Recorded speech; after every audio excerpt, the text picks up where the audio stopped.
こんにちは、ごしょうです。今回は以前サウンドテストを投稿した TTC ホースとこのノブルホースもいただいたので、ホースとノブルホースの2種類を紹介していきます。はい、それでは早速スイッチの詳細から見ていきます。まずはホースシリーズの違いから説明していきます。TTC ホースは CNY、OG、RGB の3種類あって、それぞれ白と黒の2カラーずつ用意されています。これらの違いなんですが、基本的には馬模様のリング、スイッチに入っているサウンドダンパーの色、シリアルナンバーがあるかどうかの違いです。スイッチ自体の違いはありません。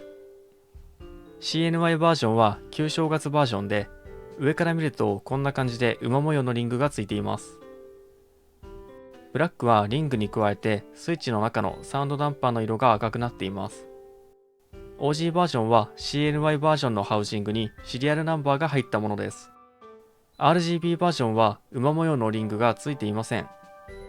ブラックに関してはサウンドダンパーの色がホワイトと同じく透明になり、ステムの色も CNY と OG はグレーだったのに対して RGB は真っ黒になっています。ノブルホースも基本的な仕様はホース RGB と同じですが、ステムが透明感のある白になっています。素材が公開されていないので詳しくはわかりませんが、おそらくステムの素材が微妙に変わっているんじゃないかなと思います。それではスペックを見ていきます。初期オーカーツが 35g、ボトムオーカーツは公開されていませんが、おそらく 50g 弱ぐらいなんじゃないかなと思います。スプリングの長さは 21mm です。ストロークは 3.45mm と珍しい数値です。同じく TTC が販売しているコムシリーズは 3.4mm か 3.5mm なので、その中間といった感じですね。先ほど言った通り素材は公開されていません。価格はホースの CNY バージョンが35個で約52$、OG バージョンが約73$、RGB バージョンが約41.5$です。ノブルホースは 29.4$ となっています。日本だとホース RGB はハイプショップで取り扱いがあって、35個で6300円です。ハイプショップは自分のクーポンコードがおそらく使えると思うので、決済画面で KOSIO1 と入れていただければ、ここからさらに 5% オフになるはずです。ノブルホースは勇者工房で取り扱いがあり、35個で5390円となっています。次にスイッチを分解して構造を見ていきます。一見するとガテロン方式ですが、スイッチが大きくてスイッチオープナーに入らないので、ピンセットを使用して開けます。こちらがスプリングです。コムシリーズのスプリングと比較すると、同じ 21mm、初期オーカーツが 35g ですが、直径が大きく巻き数は少なくなっています。後で解説しますが、これによってコムシリーズとは打鍵感の印象が変わってきます。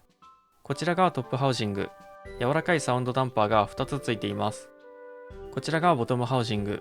磁石との接触部には WS フラックスのように小さな突起があります。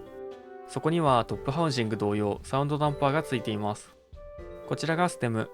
円柱ステムですが、下の方は四角いですね。デュアルレールになっていますが、レール間のトップハウジング側に小さな突起がついています。パーツ同士が擦れる部分にはしっかりとファクトリーリブがされています。それではサウンドテストを行います。使用するキーボードはいつもサウンドテストに使用しているブリッジ75です。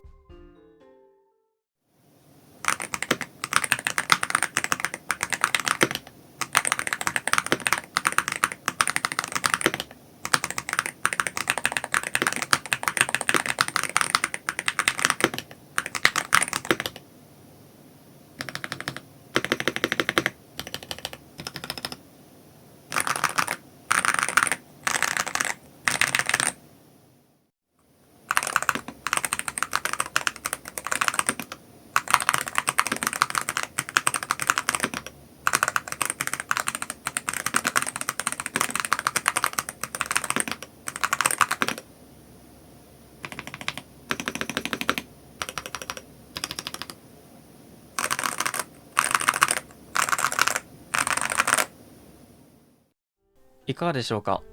結構ポップな音に感じます。馬が走る音を意識して作られているそうですが、実際にそのイメージ通りの音がしていると思います。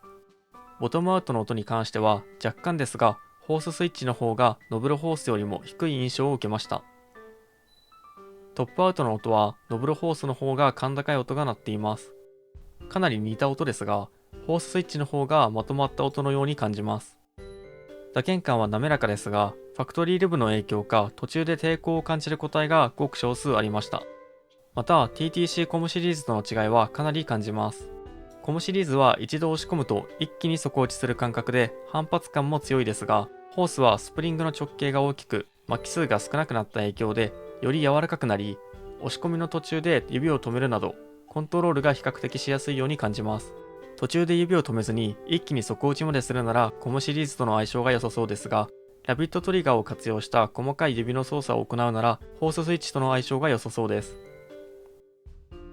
どちらにも利点はあるので優劣はつけられませんが、自分としてはホーススイッチのスプリングの方がタイピングもゲーム中の細かい指の操作もしやすくて好きですね。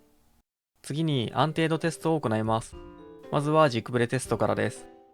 軸ブレはコムシリーズと同等で非常によく抑えられています。動作の安定性に関しても問題なく、スパークリンク製の PCB でラピッドトリガーを 0.001mm に設定して安定動作を確認しました。それではまとめです。サウンドダンパーを使用したスイッチ、馬の走る音を連想させるようなポップな打鍵音、スプリングの変更により柔らかくなった打鍵感、コムシリーズ同様高い安定性といった感じです。打鍵音はサウンドダンパーの影響もあってか、他にはない独特な打鍵音で非常に面白いですし、かなりいい音です。打鍵感はコムシリーズからかなり変わっていて、柔らかく細かい操作がしやすいです。先ほども言いましたが、優劣をつけれるものではないので、自分の操作方法に合わせて選んでください。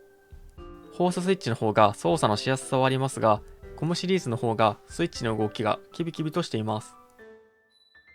というわけで TTC のホースとノブルホースの紹介でした。最近の TTC の磁気スイッチはかなり質が高いので、またエルフキングのような打鍵音重視のノーマルステムの磁気スイッチも作ってほしいですね。商品リンクは概要欄に貼っておくので、気になる人はそちらからチェックしてください。それではご視聴ありがとうございました。